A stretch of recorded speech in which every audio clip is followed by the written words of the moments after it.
Good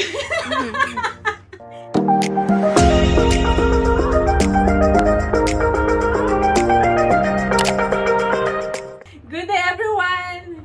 Welcome to my vlog, Lani Ravis, and this is a special edition of Cooking with Me. Today, I will be showing you how to cook beef potato lasagna or lasagna with a twist. With a twist, why? Because we will not be using a regular lasagna pasta, we will be using potato as our base. So for the ingredients, we will be using 600 grams minced beef, onion, garlic, carrots, beef cubes, baby marrow or zucchini, tomato sauce, corn, potato chop, and for the seasoning, salt and pepper. And then for our layering, we will be using potatoes and cheese. Okay, let's get started. First, we will chop the onion first.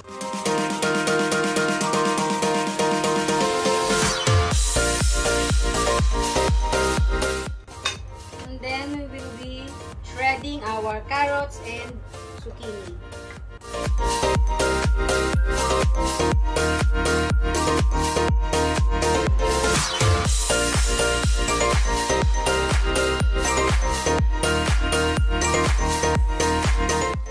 Okay, now we will be cooking our beef potato lasagna. Let's go to the stove. So first, we will saute our onion and garlic using a little bit of olive oil until just translucent.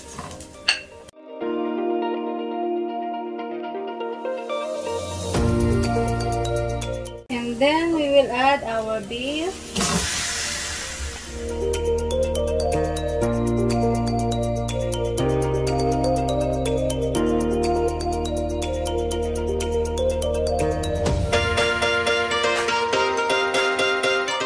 Now that our beef are cooked and brown, we will add our chopped tomatoes. Add our beef cubes. The paste or tomato sauce will do. Add our water.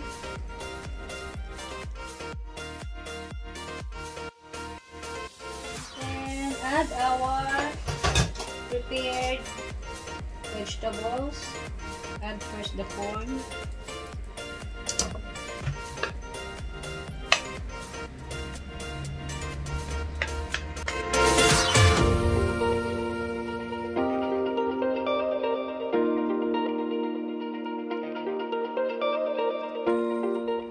Season with pepper and salt according to your taste. And then cover until totally cooked.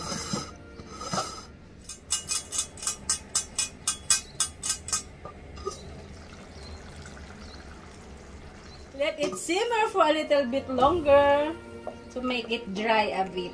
Okay, our beef is ready, and now we will be preheating our oven, and then we will be arranging our potatoes. Okay, we will be slicing our potatoes.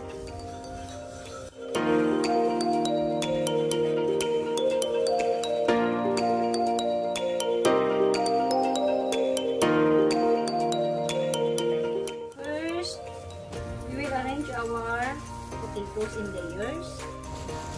And then of course, we will be adding our prepared beef as the first layer.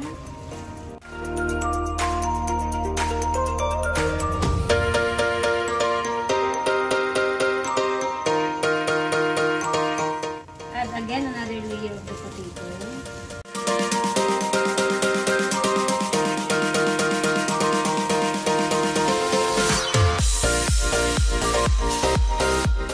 Our cheese.